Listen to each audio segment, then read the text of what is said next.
오늘 본문의 말씀을 가지고 믿음으로 삶을 사는 자라는 주제로 함께 말씀을 나누도록 하겠습니다. 우리 옆사람과 인사하도록 하겠습니다. 사랑하고 축복합니다. 네, 우리 다시 한 번 더 인사하겠습니다. 한 주간 말씀으로 보내니 너무나도 행복합니다. 한 번만 더 인사할게요. 이때는 조금 웃으셔야지 행복한 줄을. 다시 한 번 더 인사하겠습니다. 한 주간 말씀으로 보내니 너무나도 행복합니다. 하루하루 주시는, 그리고 시간 주시는 하나님의 은혜에 감사드리며 하나님께 영광 올려드릴 수 있기를 축복합니다. 우리 304목장 하나님 앞에 우아하게 특송 올려드려서 감사드립니다. 우리가 본문의 말씀을 가지고 함께 살펴보도록 하겠습니다. 우리가 성경을 볼 때에 큰 흐름을 보게 되면은 성경이 무엇을 말하고 있는지를 조금 알 수 있을 것입니다.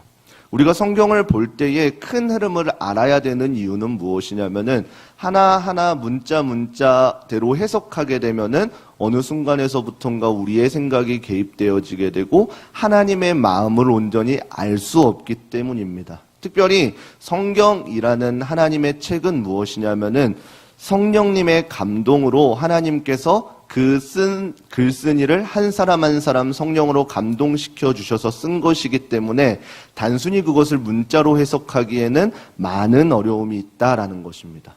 그리고 각양각색의 저자들을 사용하셔서 단순히 그들을 지식적으로 사용한 것이 아니라 그 사람의 전체적인 삶을 하나님께서 감동시키셔서 사용하셨다라는 것입니다. 그래서 성경이라는 것은 분명한 하나님의 목적이 담겨 있는 책입니다. 그리고 그 목적은 무엇이냐면은 바로 예수 그리스도를 알려주기 위한 책이 성경이라는 것입니다. 우리 요한복음 20장 30절 31절 우리 함께 말씀 읽어보도록 하겠습니다. 함께 읽겠습니다. 예수께서 제자들 앞에서 이 책에 기록되지 아니한 다른 표적도 많이 행하셨으나 오직 이것을 기록함은 너희로 예수께서 하나님의 아들 그리스도이심을 믿게 하려 함이요 또 너희로 믿고 그 이름을 힘입어 생명을 얻게 하려 함이니라. 아멘.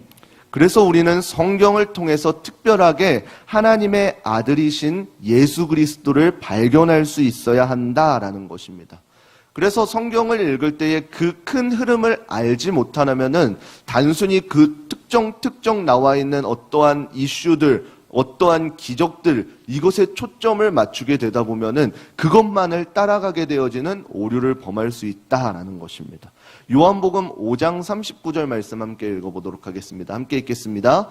너희가 성경에서 영생을 얻는 줄을 생각하고 성경을 상고하거니와 이 성경이 곧 내게 대하여 증거하는 것이로다. 아멘. 우리가 기적들을 보고 그 기적을 통해서 우리가 알아야 할 것은 무엇이냐면은 단순히 드러나 있는 기적들에 초점을 두는 것이 아니라 그 기적을 베푸신 이 예수 그리스도, 그리고 예수님께서 그 기적을 베푸신 이유들을 발견할 수 있어야 한다라는 것입니다. 그래서 우리가 이러한 관점을 토대로 성경을 살펴보아야 할 것입니다. 특별히 오늘 본문인 이 야고보서, 그리고 이 야고보서가 속해 있는 신약 성경을 보게 되면은 우리 신약 성경이 몇 권인지는 다 아시죠? 27권 중에서 이제 사복음서 빼고 사도행전 빼고 바울서신서 13권 빼고 공동서신서 8권 빼고 예언서 1권, 이렇게가 신약 성경의 27권입니다.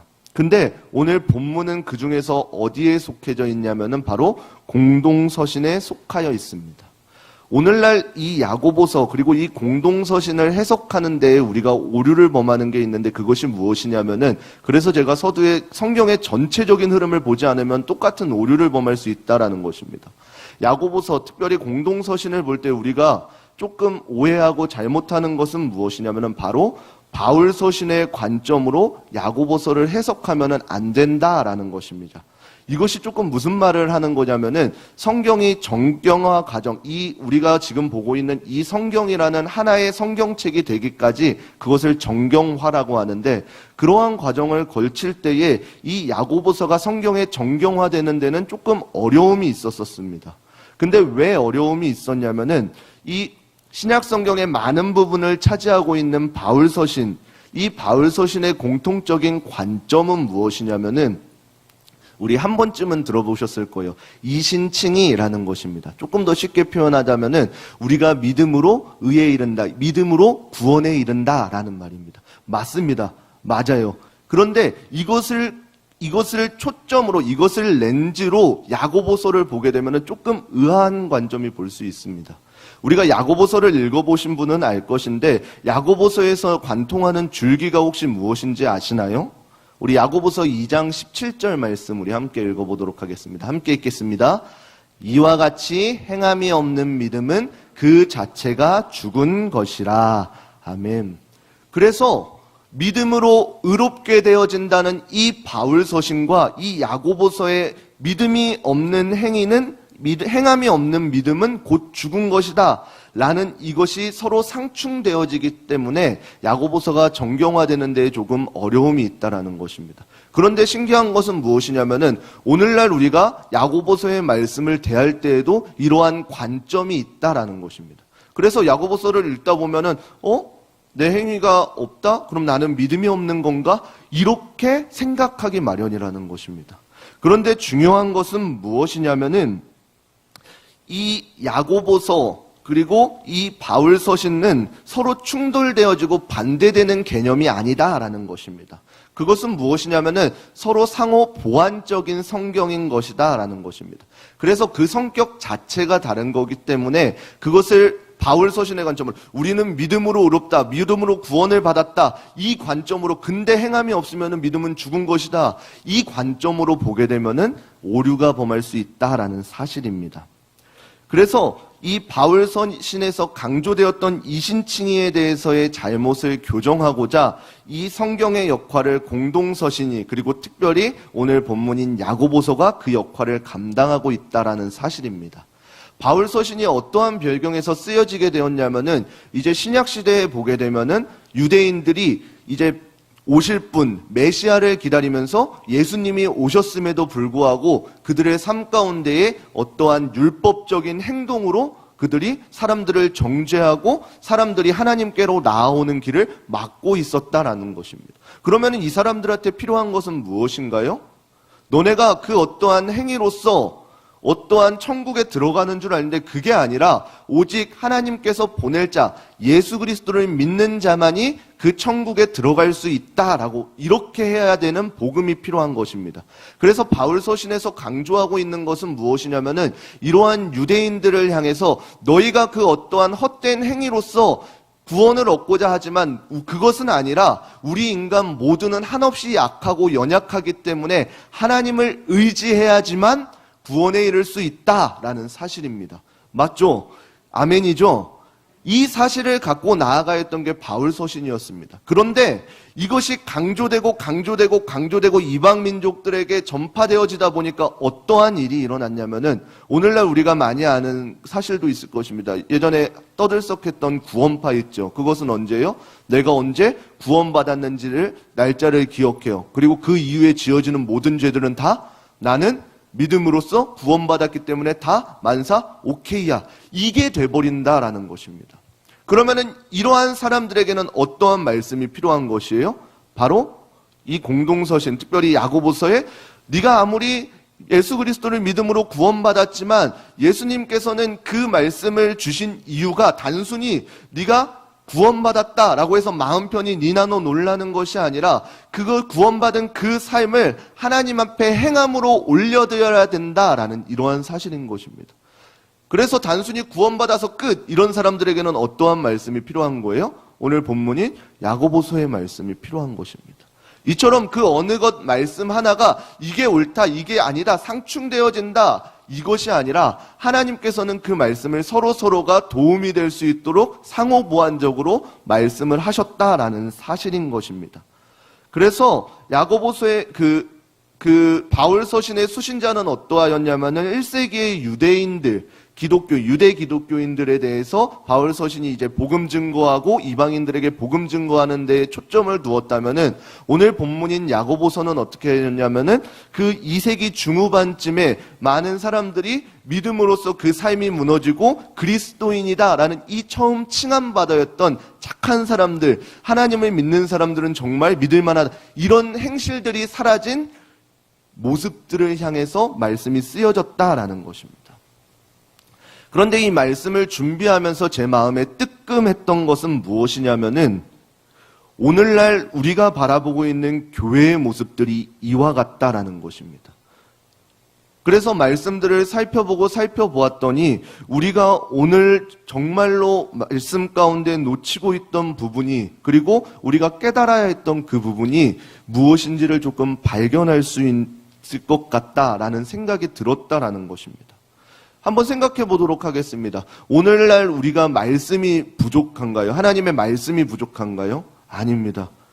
인터넷, 유튜브, 그리고 그 어느 것 하나만 쳐봐도 우리가 듣고자 하는 그 유명한 목사님들의 말씀이나 그 어떠한 말씀이나 내가 원하는 때 언제든지 하나님의 말씀을 들을 수 있습니다. 그래서 그 모든 설교들을 정말로 은혜의 폭포수같이 말씀을 들을 수가 있습니다. 그래서 그 말씀을 듣고 개개인의 믿음의 기초는 복음에 근거하여서 탄탄하여졌습니다. 그런데 우리가 오늘날의 교회를 보게 되면은 교회 사람들이 정말로 크리스찬이다, 믿을만하다, 이렇게 칭송받고 있는 모습을 볼 수가 있나요? 그리고 사람들을 보았을 때에, 그리스도인들을 보았을 때 정말로 저 사람은 그리스도의 향기가 묻어나는 사람이다 라는 이러한 멘트들이, 우리 옆 사람 한번 보겠습니다. 다시 한 번 더 인사하겠습니다. 사랑하고 축복합니다.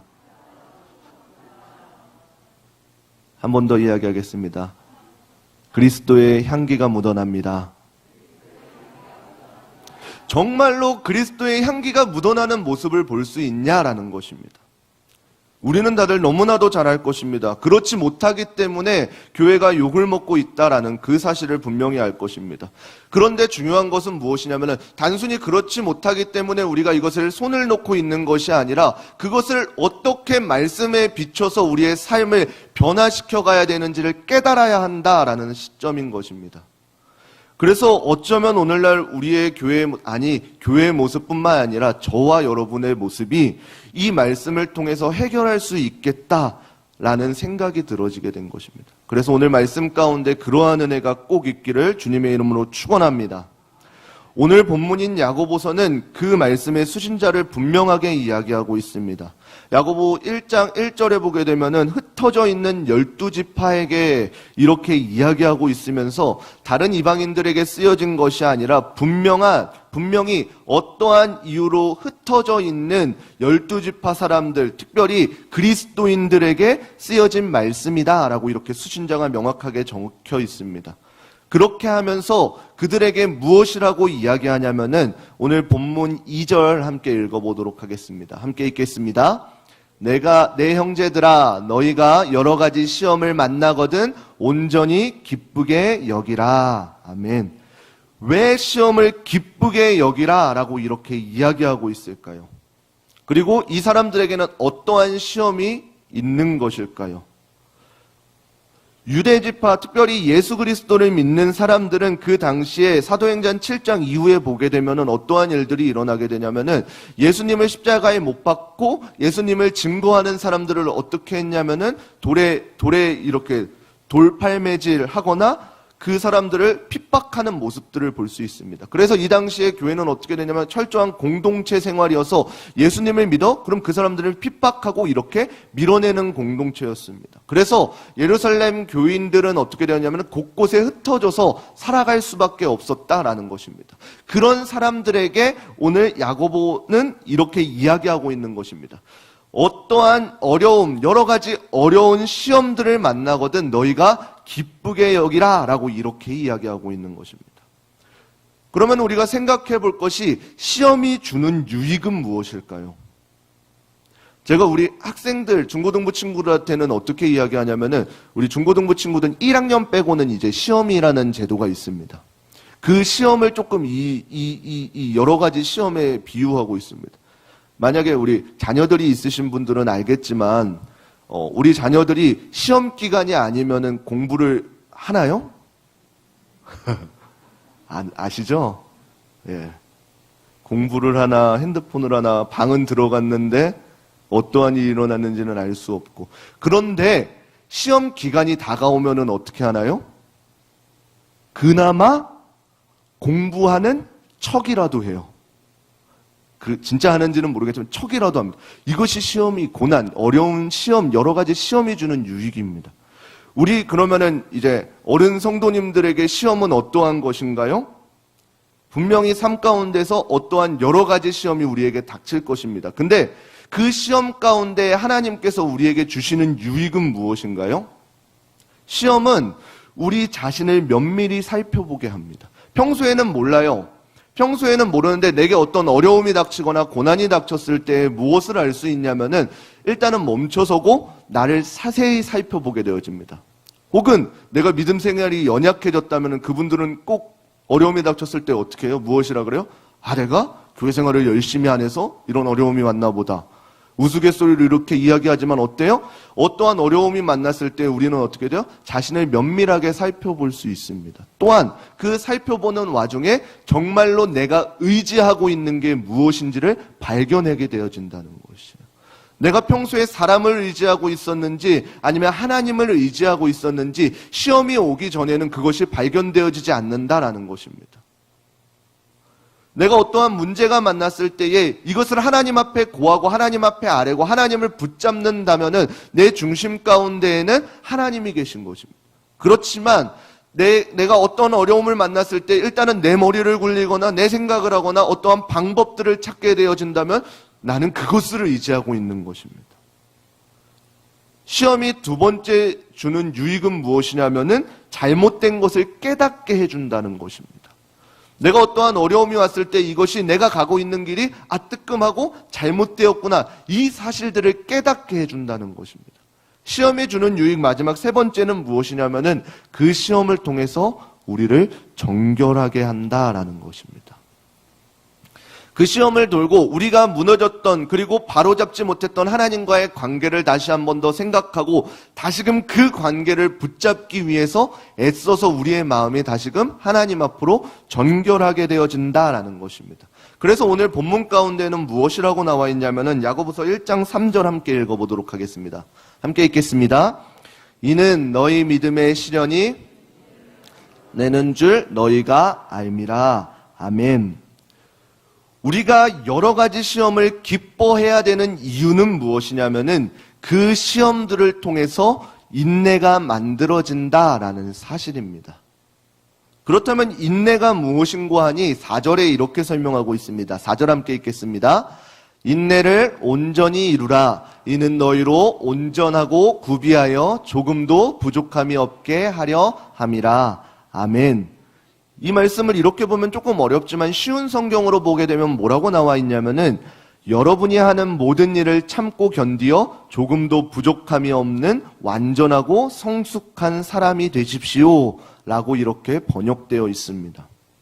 이것은 어떻게 우리가 살펴볼 수 있냐면은 조금 믿음의 선조들을 살펴보게 되면은 이 말이 조금 어떠한 것인지를 우리가 알 수 있습니다. 우리 교회에서도 권사님들 그리고 장로님들을 보게 되면은 어떠한 풍파가 그 삶에 닥쳤는데 요동치 않아요. 분명히 우리가 보기에는 정말로 힘들 것 같은 삶인데 힘들 것 같은 상황인데 그 믿음의 선배들은 동요하지 않는다라는 것이요. 왜 그들은 동요하지 않을까요? 믿음의 선배들은 왜 동요하지 않을까요? 그 믿음, 이제 내가 겪을 만큼 고난을 겪어봤고 어려움을 겪을 만큼 겪어봐서 이래서 그럴까요? 아니에요. 우리에게 고난이라는 것은 아무리 작은 것이라도 일단 내 고난이 되게 되면 너무나도 크게 느껴집니다. 남이 막 어떠한 큰 수술을 한다 그래도 와닿지 않지만 내 발톱에 조금 문틀에 딱 한번 끼면은 그것이 너무나도 아픈 것이 우리 인간이라는 것이요. 그래서 내게 오는 고난은 크고 작음을 여타 불론하고 너무나도 고난 가운데 있다라는 것입니다. 다른 사람들은 알지 못하지만 아시잖아요. 나에게는 그것이 큰 고난이라는 사실입니다. 근데 그 고난 가운데에 우리 믿음의 선배들은 그 담담할 수 있고 요동치 않을 수 있는 이유는 무엇이냐면은 바로 단순히 이것들의 시험들에 면역되어진 것이 아니라 절대적으로 하나님께서 행하실 것이라는 그 신뢰함이 그 믿음의 바탕이 되어 있다라는 사실입니다. 우리의 삶을 주관하시는 하나님께서 크고 작은 일 가운데에서도 나의 삶에 개입하여 주시고 인도하고 계신다라는 이 사실을 믿음으로 알기 때문에 나에게 지금 닥쳐오는 고난과 어려움과 시험들 가운데에 힘들지언정 그 가운데 요동치 아니하고 우리의 믿음이 하나님은 없네, 하나님은 안 계신 것 같아, 나는 왜 이렇게 어려워, 이러한 입술의 고백을 하는 것이 아니라 그 어려움 가운데 고난 가운데에 하나님께서 나에게 행하시는 일들, 나에게 말씀하시는 그 메시지에 초점을 둔다라는 것입니다. 그렇기 때문에 작은 것으로 일희일비 맞나요? 그렇게 하지 않게 되어진다라는 사실입니다. 그래서 남들이 보기에는 저거는 큰일 같은데에도 하나님을 신뢰하는 그 믿음이 있기 때문에 요동치 아니하게 된다라는 사실입니다. 그렇기 때문에 또 어떠한 다른 고난이 왔을 때에 우리가 이미 그 믿음의 신뢰가 있기 때문에 더 이상 요동치 않게 되어진다는 사실입니다. 그리고 더욱더 하나님을 의지하게 되어진다는 사실입니다. 그렇다면 오늘 본문 가운데 나와 있는 이러한 시험들이 우리에게 다가올 때에 우리가 무엇을 할 수 있을까요? 단순히 고난이 다가왔다라고 해서 나는 하나님을 신뢰하니까 그 신뢰함 가운데에 견뎌봐야지 이렇게 하면은 끝일까요? 아닙니다. 오늘 본문 가운데는 그 다음에 그 어려움을 만났을 때에 요동치 않고 우리가 해야 될 일을 분명하게 말씀해주고 있습니다. 우리 본문 5절 함께 읽어보도록 하겠습니다. 함께 읽겠습니다. 시작. 너희 중에 누구든지 지혜가 부족하거든 모든 사람에게 후히 주시고 꾸짖지 아니하시는 하나님께 구하라. 그리하면 주시리라. 아멘. 누구든지 지혜가 부족하거든 하나님께 구하라 라고 말씀하고 계신 것입니다. 그리고는 6절에 뭐라고 나와 있냐면 오직 믿음으로 구하고 조금도 의심하지 말라라고 이야기하고 있는 것입니다. 조금도 의심하지 말라는 것은 무엇이냐면은 하나님을 절대적으로 신뢰하라라고 말씀하고 계신 것입니다.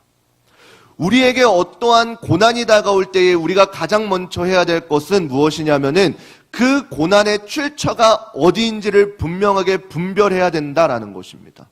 고난에는 두 가지 이유가 있습니다. 많을 것 같지만 하나하나 살펴보게 되면은 결국에는 이 두 가지밖에 없어요. 무엇이냐면은 우리가 잘 알고 있는 지금 지금 특별 새벽 기간 말고 평일에 새벽에 하고 있는 욥기서의 말씀을 보게 되어지면은 욥이 그 삶 가운데 어떠한 죄가 있어서 고난이 찾아왔나요? 아니에요. 하나님께서 사단을 허락하셔서 그 고난 가운데 시험을 당하게 하셨습니다. 그런 것처럼 우리의 삶에 오는 고난의 첫 번째 이유는 무엇이냐면은 하나님께서 허락하신 고난이 있어요. 왜 그 고난을 우리에게 허락하셨냐면은 분명히 그 고난을 통해서 우리의 믿음을 성장시키기 위해서 주시는 고난이 있다라는 것입니다. 그게 욥기의 시점으로 보았을 때 오는 그러한 고난입니다. 두 번째 고난은 무엇이냐면은 대개 이러한 고난이겠죠. 신명기의 말씀을 보게 되면 신명기에 가득가득하게 어떠한 말씀이 쓰여 있나요? 너희는 이렇게 하면은 복을 주실 것이지만 그 다음에 상당한 많은 부분을 차지하고 있는 너희가 그렇지 않으면, 너희가 따르지 않으면, 너희가 믿지 않으면 이러이러한 저주를 주실 것이다 라고 하는 그러한 고난이 있을 것입니다. 그런데 우리에게 고난이 닥쳤을 때 분별해야 되는 이유는 무엇이냐면은 이 두 가지의 고난, 따지고 보면 이 두 가지의 고난을 뛰어넘는 방법은 다르다라는 것입니다. 만약에 우리의 잘못으로 인해서 오는 고난이 아닐 때에는 우리가 어떻게 해야 되나요? 하나님께서 우리를 단련시키시려고 주시는 고난이라고 우리가 분별되어진다면 우리의 선택은 뭔가요? 그냥 믿음으로 그 고난을 돌파하는 것입니다.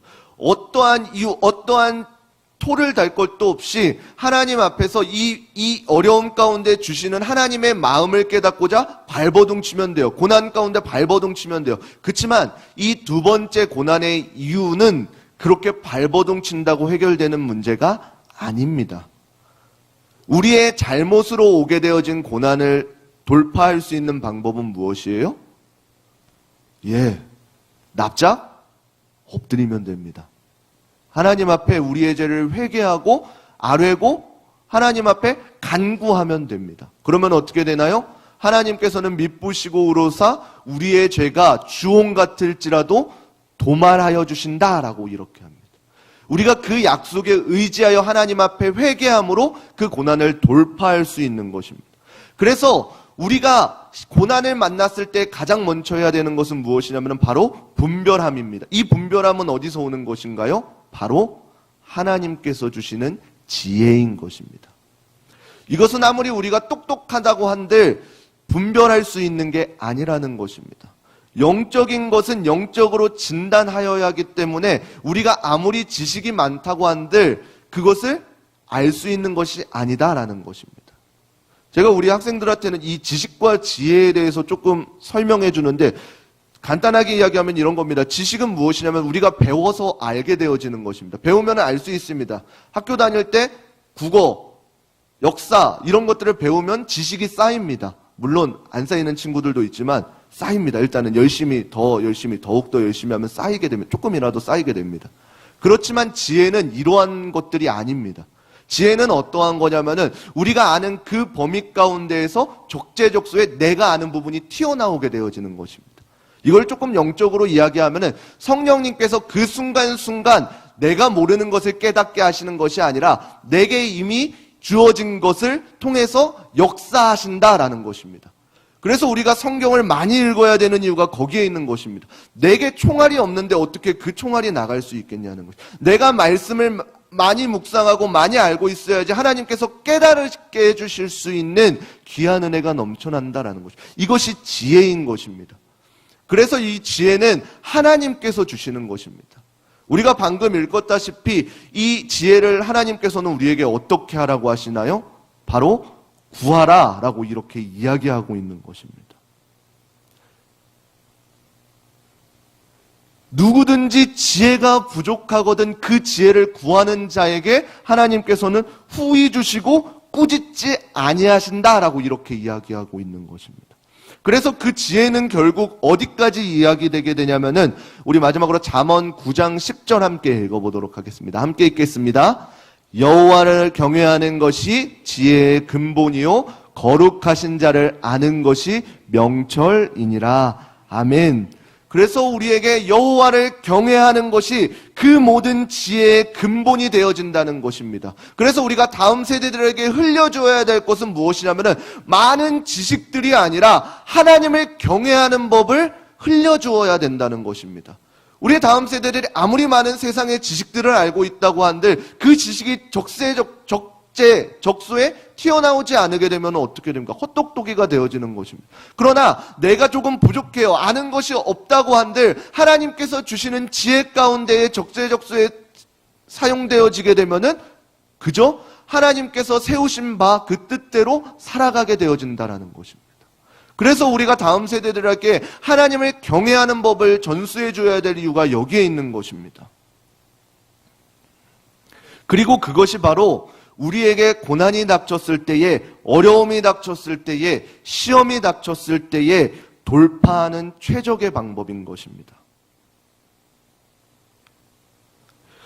우리에게 어떠한 시험이 들었을 때에 우리가 가장 먼저 해야 될 것은 무엇이냐면 바로 하나님 앞에 지혜를 구하는 것입니다. 우리가 지혜가 부족하기 때문에 하나님의 사랑이나 은혜들을 받은 은혜들을 의심하고 오해하게 되어진다라는 것입니다. 그래서 우리가 하나님의 마음을 바로 알고 세상의 관점이 아니라 믿음으로 세상을 바라볼 수 있는, 그래서 오늘날 저와 우리 성도님들이 단순히 분명한 것은 믿음으로, 우리의 믿음으로, 예수 그리스도를 믿음으로 우리가 의롭게 되어지지만 그 의로움에서 끝이 아니라 그 의로움을 우리의 삶의 모습들로 살아내고 그 믿음 있는 자가 되어서 하나님의 마음을 세상 가운데에 풀어줄 수 있는 우리 귀하고 복된 의제일교회 성도님들 한 사람 한 사람 되시기를 주님의 이름으로 축원합니다.